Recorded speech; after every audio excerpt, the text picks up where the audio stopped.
I hope everyone is excellent this week. I hope you've been working on the weaves that we learned last week.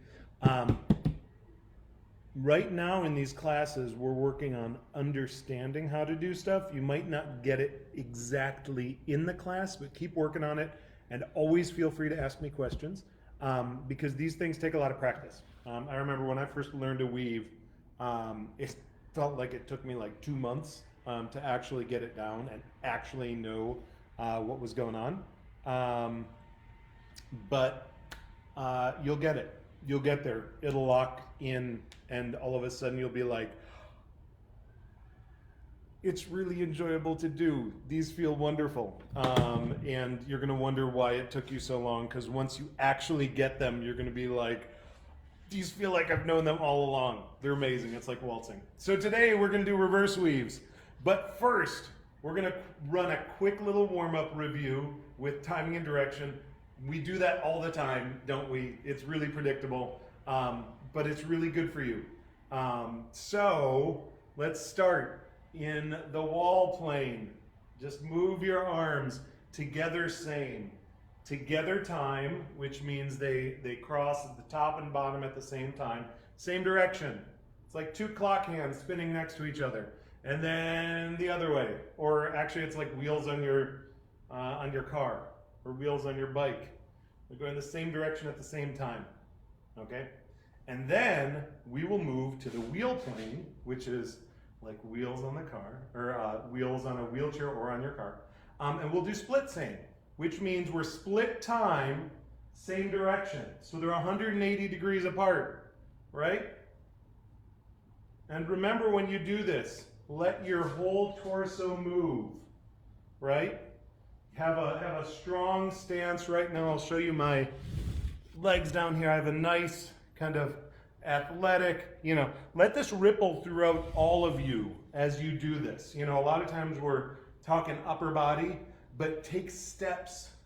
Be graceful, be intentional as you move, not just the technical. But remember, this is split time, same direction. Extend your arms. Don't hurt your shoulders like this. Really turn your torso, warm that up. And then you can do it in reverse. Because remember, this same thing is in reverse. This is actually, we're going to be doing a lot of split time, same direction today. That's the weaves that we're doing. So we're going to be doing these in reverse. And then you want to consider together opposite. So together time means they cross at the top and the bottom, but they're going opposite directions. It's like the minute hand and the hour hand, suddenly one of them started going counterclockwise and one of them clockwise. This is a good way to open up your shoulders and your bodies, clap at the top, open up to the other side, pass at your knees, right? And then feel it going the other direction as well. And then we want to do that in the wall plane. So it's like you're gathering up and you bring it down. Or you're raising up and then bringing it down and gathering up. Okay? Then together so that's together opposite.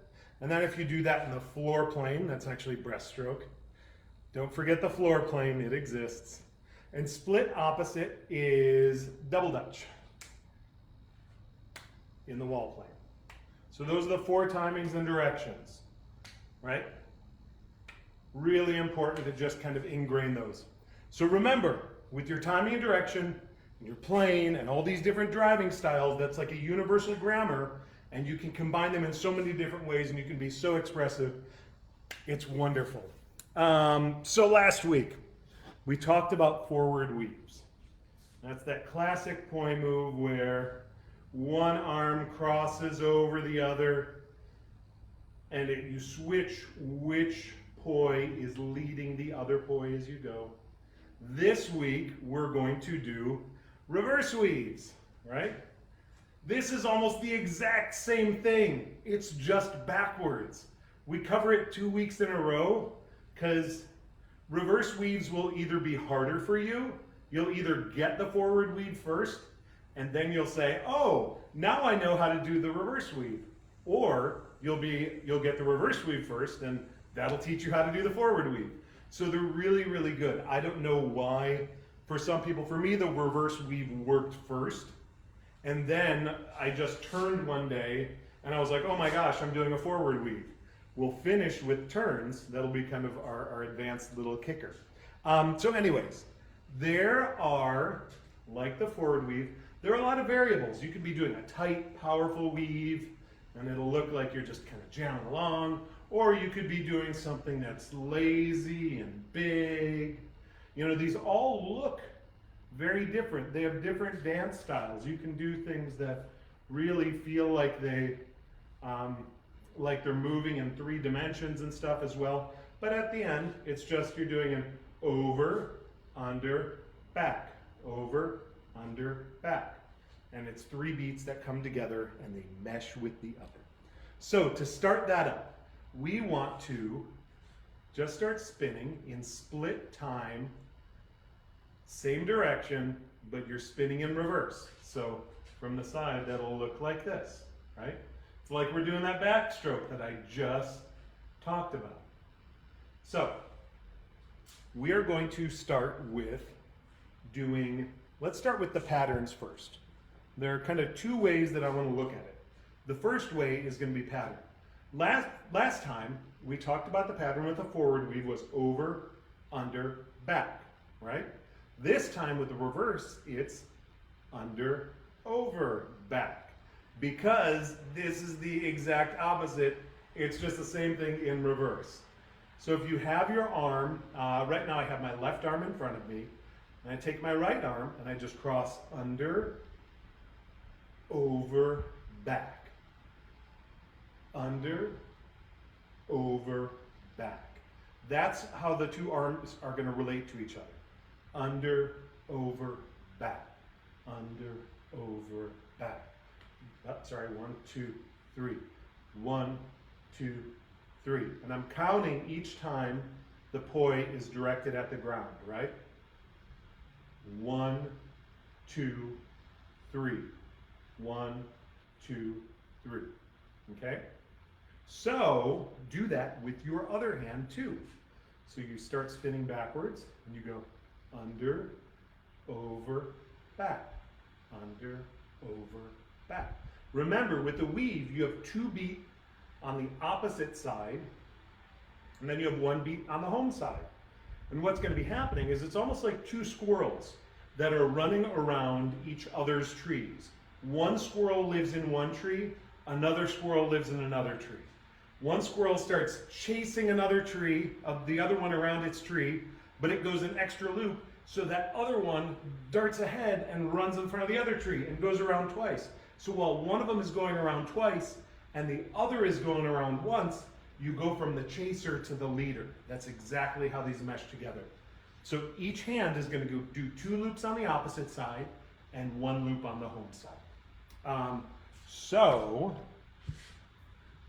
remember that with this, with the forward weave, the downstroke was always where we would count the 1.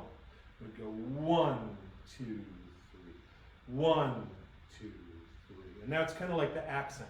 With this, it's going to be the upstroke where we go 1, 2, 3, 1, 2, 3, 1, 2, 3, 1, 2, 3. Okay, so that upstroke is going to be where we're really doing a lot of stuff. So with those upstrokes, remember last time we talked about 2 beats. We talked about drawing an X downwards. With this, we're going to be, it's almost like playing tennis. Forehand, backhand, forehand, backhand. You want to get it up over the net, so you give it a little bit of loft as you're going, right? So you're drawing kind of an upwards X. This is a 2 beat. Draw one with your right hand, and you notice there's 1 circle on this side and 1 circle on this side. 1 in front, 1 in back. I've kind of got my side facing here. So 1 in front, 1 in back. Do that with your other hand as well. So 1 in front, 1 in back. Forehand, backhand. Forehand, backhand. Now what we're going to be doing is we'll start off with a 2-beat chase. So one hand is going to chase the other one. Because remember, that's basically the weave. We're switching which chases. So we're going to start off in split time, same direction, spinning in reverse. And I'm going to take, one hand is going to be doing the upbeat. That's going to be the leading hand. So I will be leading with my right hand. But kind of like in music, when you have, what are they called? You have notes that begin before the measure. I forget what that's called. Anyways, pickup notes. So just like a pickup note in music, you're going to have a little pickup note here. Even though we're going to be leading with the right hand, and that's going to kind of be our 1, is that swing upward, we're going to have a little bit of a grace note to get the left hand up and over the top so it starts chasing, right? So it'll be kind of on the and before the 1. So and 1, and 1. And all you want to do is have one poi follow the other, feel the upbeat in your right hand as it crosses, and just let the other one follow. They're like 2 cars in a roller coaster, where your left hand is always following your right. And then you can just stop and start spinning split time, same direction. And try it again. Let your left hand go over the top, and your right hand is going to follow. And from the side, it looks like this. My left hand is going to come over the top and then just follow my right hand. We're not weaving, we're chasing. That means one is always behind the other. There's no switch. Then if we turn and do the same thing, but with the left hand leading. So we're going to go over with the right so it can chase. Oops, sorry, I started to do a weave. And just let it chase. Go across and come back, one in front of the other. You're kind of doing a figure 8 that's bent around your body.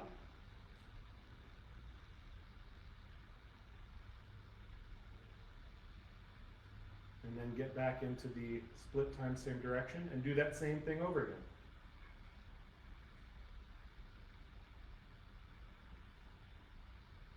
And do it each hand.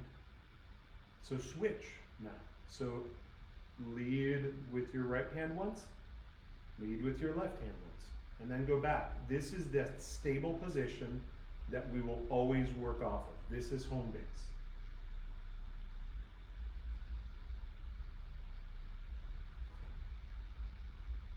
Okay. So now we put these all together. Because you've learned that pathing, that's going to be that under, over, back. And you've also learned about, really, this is how you enter and exit. You get that little extra beat to come over the top and let the other one lead. So this is how you enter and exit a weave. Okay? So what we're going to do now is we're going to keep doing that 2-beat entry on the, we'll do a 2-beat entry with the right starting the upstroke, and then a 2-beat with the left starting the upstroke.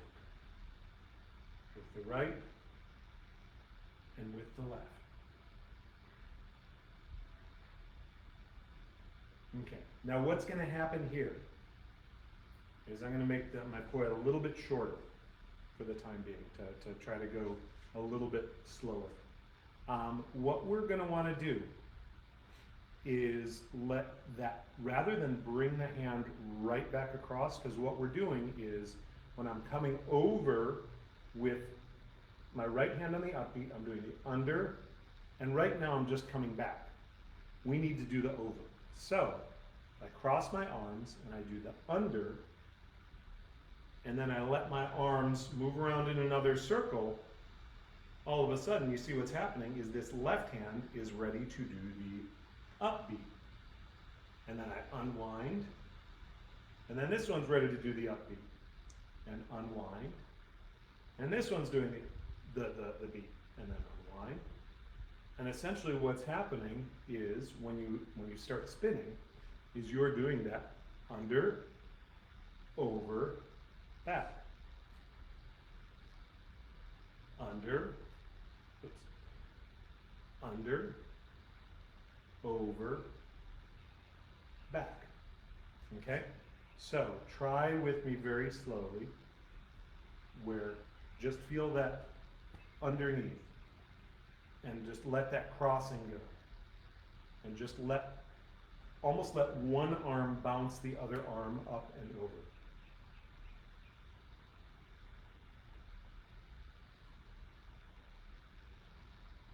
So right now you're just allowing one to jump in front of the other, and then what you're going to do is you up, spin, back, spin, up, spin, back, spin.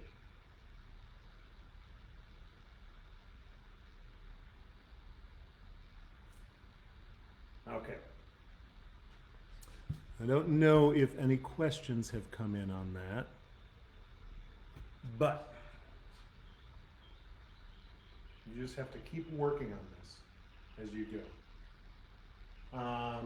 Really, you're getting a cross, readjust what's in front, and let the other one go. And I find it easier to let my arms, I don't know how much room you have in your ceilings or not, but if I am able to do an extension and really kick the arm that's doing the beat back, it kind of helps me, because you can really spend your time with that crossing arm to get those two in, because right now you're going very slowly. And from the side, because this is one of those things that you just kind of have to feel it. If you do the cross and open, cross and open, cross and open, cross and open. Really what you're doing is crossing, then you're just doing this big circle where you uncross and recross your arms, and then you're doing a spin over on this side, uncross and recross, spin over to the other side, uncross and recross, spin over to the other side, uncross and recross, spin over to the other side, uncross and recross, spin over to the other side, uncross and recross. So this might be a way to kind of just hoist yourself up and understand. Spin on this side, uncross, recross. Spin on your opposite side, uncross, recross. Spin on that side, uncross, recross, okay? And once you start getting that momentum, that is that exact movement.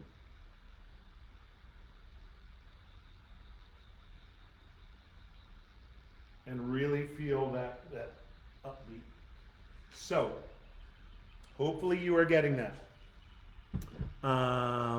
You can always send videos and ask questions whenever you want. Advanced move, turning.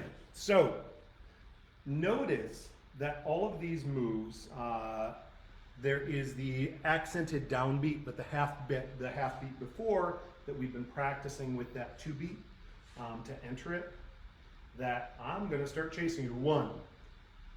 I'm gonna start chasing you, then 1. That's really important to learn how to turn. So we're gonna teach you to go from a forward weave to a reverse. It's split time. So your native side, that's the side you want to turn on, is when it hits the downbeat, you're going to go in reverse. Now this is very much like when I taught you just with regular circles how to turn from forward to reverse, right? You're going to draw a line on the floor and suddenly be in reverse. So this native side, the native side is the right hand. Remember, you do 1, 2, 3 for a weave. 1, 2, 3. That side that you're going to turn on is the side to do it. So, hoping that you have a weave, that's why this is an advanced one. you're doing this, we are just going to go from the weave into spinning in reverse. No weave. Don't go to the weave yet.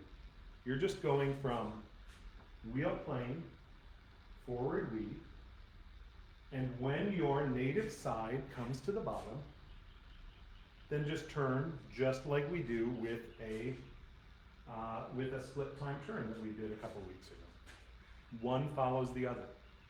Because remember, with a weave, one is always following the other.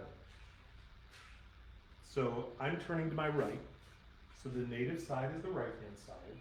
It's going to go along the bottom, and the left hand's just going to follow. It's going to track in right behind it. Similarly, with the reverse, right now I'll turn to my left. I'm going to wait until I have one beat on the native side. You can see when you turn from reverse to forward, you want to kind of go with the rainbow. Remember? Where there's kind of like this rainbow moment where you arc the sky. So, that rainbow moment, there's only one time, because my hand's doing two beats over here and one over on the left side. So if I want to turn to the left, that's the moment to do it. And just let my right hand follow, just like I'm moving from reverse spinning circles to forward spinning circles, right? Okay, so got this weave right here. I'm going to hit that moment and boom. I hope that's feeling good to everyone, because that's one of those wonderful, wonderful moments. Okay, so we've learned that, to go from the weave to the opposite side, just spinning in circles. I want to do a slightly different thing for a moment, and then we'll get back to that same thing. So imagine you are spinning a forward weave in the wheel plane. Remember that our wheel plane, wall plane, that's just orientation. So you can do this in the wall plane, where you do a weave that's kind of over your shoulder. Yes, it feels a little bit crowded, at least to me. I'm a bigger guy, but I just kind of reach over my shoulder. And it's this same thing. You're just turning your orientation. Your poise stay in the same direction. You're going to have to flop your wrist a little bit to do it over your shoulder. It's just like the two beats we did a little while ago. Okay, so that's forward to the wheel plane, to the wall plane. If we do reverse on the other side and do that same thing where we kind of just start doing a weave over our shoulder, you may notice that this is the exact same thing as we were just doing on the forward side. Basically, just like we changed, we did a lot of practicing doing wheel plane to wall plane to wheel plane. This exact same thing happens with the weave.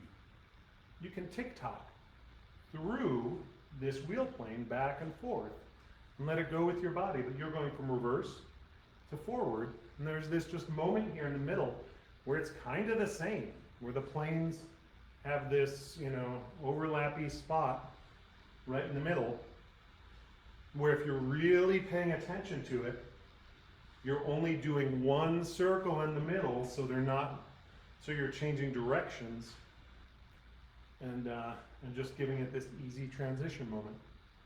It's kind of interesting to see as you go through the middle. It really just gets vertical on you if you slow down at that point. Because that vertical moment exists in both of them. Okay, so now that hopefully you get that feeling of tick-tocking back and forth, really you're ready to put these two pieces together, because you know how to turn. And notice at this moment when we turn and we go from one to the other, see that vertical moment? Do you feel that vertical moment right here? And then what you want to do, what's going to happen, this is where that extra pickup note really makes all the difference. This spot where you're doing this turn, that is the pickup moment. That is that pickup beat, when the one that's not leading is getting behind in the chase. That moment, that turn, is that pickup getting behind in the chase. So I'm spinning in reverse, and Then the accent is going to be when the trailing arm suddenly comes down. That's going to be the accented 1. Or when the trailing arm comes up. That's the accented B that we keep working on. That 1, 2, 3, 1, 2, 3, 1, 2, 3. And I said something wrong at the beginning of class. With the reverse weave, it's easier to count the upstrokes. I said count the circles on the downstrokes. I hope that hasn't messed with people too much. But it does help to really feel when you're spinning forward, feel the down. When you're spinning reverse, feel the up. So really that turning moment is when, if I'm turning to the right and I'm spinning forward, when it gets down to the bottom, and then the left hand spinning up is the new accented 1. And when I'm going from reverse to forward, that rainbow moment where my left hand goes over the top is kind of the pickup, then 1. Okay? So turn and 1. Turn and 1, 2, 3, 1, 2, 3. Okay. That's going to take a little bit of practicing. Do this tick-tock back and forth in the wheel plane. It's really great. And you notice the difference that happens with the moves, the different planes that you put them in. They seem very different. And they do a lot of very different things. So, I know that's a lot. And a lot of it depends on pausing and practicing. We don't have time to pause as much in the live stream. I'm considering moving to a Zoom format for the future so I can actually see you and answer questions a little more easily. But I will throw those sort of questions in the Full Moon Jam group this week. Don't forget, if you are a performer, there's going to be a Full Moon Jam online a week from Thursday. And this Friday, videos are due to put in the Full Moon Jam. So that would be awesome if a lot of people sent content in. Make sure you have a safety at home if you are going to be doing fire, or that you responsibly get together with someone who can be a safety to film your video. No fire without safeties. I'm going to be doing one. I'm not sheltering in place with anyone who does fire safety, so I'm going to be doing a glow one myself. So yeah, those are due this Friday, and then next Thursday, June 4th, there's going to be the online Full Moon Jam. The Tuesday before that though, next week, we are going to do 1.5s. You might say, well, what's a 1.5? This is a 1.5, and it feels like clicking your heels. They're absolutely wonderful. I love them. They're dynamic. It's basically, this is a hybrid. This is, one hand is doing a circle and one hand is doing a pendulum. And they fit together in really cool ways with weaves. I love 1.5s. If there's one move that I can kind of be if someone was lampooning my style, they would be doing a lot of these. So, anyways, I hope everyone has a wonderful, wonderful week. Stay safe. Take care of each other. Wear masks. I'll talk to you soon. Have a good one. Bye-bye.